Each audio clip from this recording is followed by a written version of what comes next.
ప్రేక్షకులకి ఆ లలితాంబిక అమ్మవారి యొక్క అనుగ్రహం పరిపూర్ణంగా కలగాలని మనస్ఫూర్తిగా కోరుకుంటూ మనం ఈరోజు చెప్పుకోబోయేటువంటి టాపిక్ ఏదైతే ఉందో అది దక్షిణాయనము.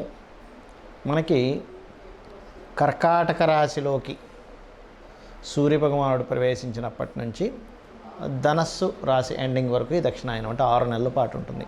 అంటే కర్కాటకము, సింహము, కన్య, తుల, వృశ్చికము, ధనస్సు రాశుల్లో సంచారాన్ని దక్షిణాయనం అంటారు. ఈ సమయంలో పితృదేవత ఆరాధన, దేవతా ఆరాధనతో పాటు పితృదేవత ఆరాధన ఎంత చేసుకుంటే అంత మంచిది. శాస్త్రంలో ఆ లలితాం అమ్మవారే దేవతలకి పితృదేవతలకు కూడా శక్తినిచ్చేది ఆవిడే. మనం దేవతల్ని పూజించడము, అర్చించడము, హోమాలు, యజ్ఞాలు చేయడం ద్వారా ఎలాంటి ఫలితాలు పొందుతామో పితృదేవతలకు కూడా చేయాలని మన శాస్త్రము. తద్వారా ఒక్కొక్క లగ్నం వారికి మీరు ఎటువంటి దానం ఇవ్వాలి, ఈ సమయంలో ఏ రకంగా చేసుకోవాలనేటువంటిది చెప్తాను. ఒక్కొక్క లగ్నం నుంచి మనం ఇప్పుడు మీన లగ్నము, మీనరాశి. మీకు పితృదేవత అనుగ్రహం ఈ యొక్క దక్షిణాయనంలో పూర్వజన్మ కర్మని ఏ రూపంలో మీకు తగ్గిస్తుంది చూసుకున్నట్లయితే, ముఖ్యంగా మీకు పూర్వజన్మ కర్మ మీనలగ్నం వారికి ఏ రూపంలో వెంటాడుతుంది అంటే, తెలుసుకోకుండా తొందరపాటులో ఇన్వెస్ట్మెంట్ చేస్తారు ఒక్కోసారి. తద్వారా మీకు పూర్వజన్మ కర్మ వస్తూ ఉంటుంది, గుర్తుపెట్టుకోండి. ఆ రూపంలో అవుతూ ఉంటుంది. ఆ పెట్టిన ఇన్వెస్ట్మెంట్ అయ్యో రాంగ్ రూట్లో పెట్టాను, దీన్ని ఇంకో రకంగా అమ్మేసి మళ్ళీ దీన్ని ఏదో సెట్ చేసుకోవాలని దాంట్లో ఇదవుతూ ఉంటారు మీనలగ్నం వారు. అయితే మనకి ఏ సమస్య అయినా తొలగడానికి 2 మార్గాలు చెప్పారు శాస్త్రంలో. ఒకటి దేవతారాధన, రెండవది పితృదేవతారాధన. అందులో ఈ దక్షిణాయనంలో చేసేటువంటి పితృకర్మలు ఏవైతే ఉంటాయో, పితృదేవతారాధనలు ఏవైతే ఉంటాయో, ఇవన్నీ కూడా మనకి అద్భుతమైన ఫలితాలు ఇస్తాయి.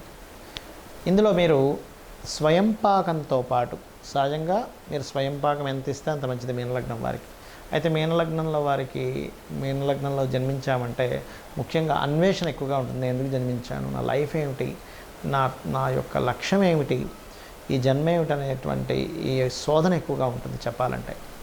అలా ఉన్న మీకు మీ పూర్వజన్మ కర్మని తగ్గించేటువంటిది బియ్యము దానంగా ఇవ్వడం, స్వయంపాకం అంటారు దాన్ని. 2 రకాల కూరగాయలు, తోటకూర, లేకపోతే పప్పులు, ఇవన్నీ కూడా పురోహితుడికి ఇస్తారు. దాంతోపాటు అది ఇవ్వడం ద్వారా మీకు ఏంటంటే మనశ్శాంతి, సంతాన అభివృద్ధి కలుగుతుంది. జలగండాలు ఏమైనా ఉంటే కూడా తొలగిపోతాయి దాని ద్వారా. అదేవిధంగా కందులు కనుక దానంగా ఇచ్చినట్లయితే రావాల్సిన ధనము ఆగిపోయి గొడవల్లో ఉండిపోతుంది చూసారా. ఎవరికైనా గొడవల్లో ఉండిపోయిందండి, మా డబ్బులు రావట్లేదు అనుకునేటువంటి వారు ముఖ్యంగా మీనలగ్నం వారు కందులు దానంగా ఇవ్వాలి, స్వయంపాకంతో సహా మంగళవారం నాడు. మరి ఇందాక నేను మొదట్లో మాట చెప్పాను ఏమంటే, మీనలగ్నం వారికి పూర్వజన్మ కర్మ ఏ రూపంలో మిమ్మల్ని వెంటాడుతుంటుంది అంటే, తెలుసుకోకుండా ఇన్వెస్ట్మెంట్స్ చేయడము. ఒక్కొక్కసారి ఏమవుతుందంటే మీనలగ్నం వారికి సర్వసాధారణంగా కాస్త త్వరగా వస్తాయి ఈ వీసాలు కానీ, విదేశాలకు వెళ్ళడానికి కానీ అవకాశాలు. అక్కడ సరైనటువంటి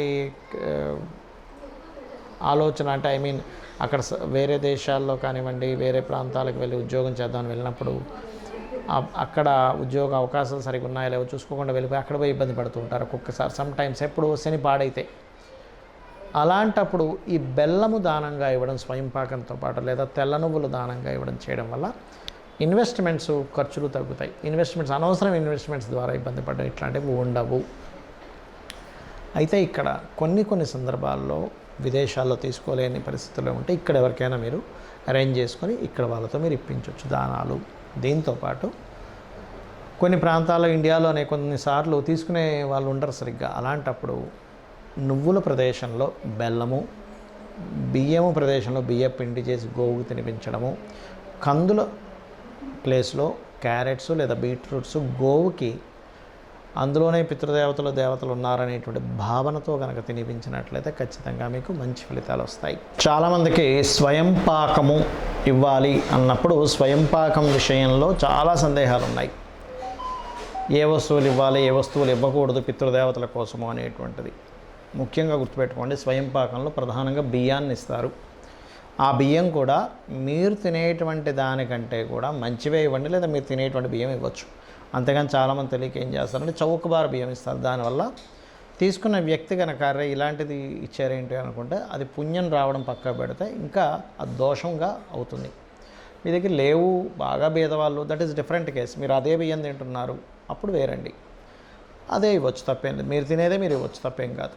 అలాగే రెండవది ఏంటంటే కూరగాయల విషయంలో కూడా రెండే రెండు కూరగాయలు ఇవ్వడం, అట్లా కాకుండా ఒక కిలోనో అరకిలోనో ఆ రకంగా ఇవ్వండి. తెలియక చాలామంది ఏంటంటే 2 బెండకాయలు, 1 వంకాయ, 1 మిరపకాయ అట్లా ఇస్తారు. దానివల్ల ఎటువంటి యూజు ఉండదు. కాబట్టి ఏంటంటే ఇవ్వండి. పొరపాటును కూడా ఉల్లిపాయలు ఇవ్వకూడదు స్వయం పాకంలో, గుర్తుపెట్టుకోండి.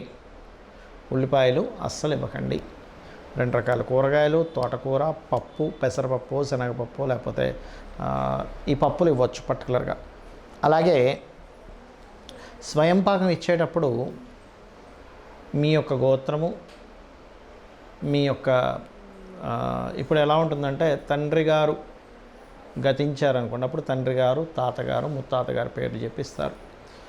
లేదా అవన్నీ కొంతమందికి ఏమవుతుందంటే కొన్ని విషయాలు తెలియవు. అయ్యో ముత్తాతగారి పేరేంటో తెలియదండి, తాతగారి పేరేంటో తెలియదు అని అంటూ ఉంటారు. అలాంటి వారికి ప్రత్యామ్నాయంగా వాళ్ళు వేరే చదువుతారు. చాలా తక్కువ రేర్గా ఉంటారు, అది ఇవ్వాలి.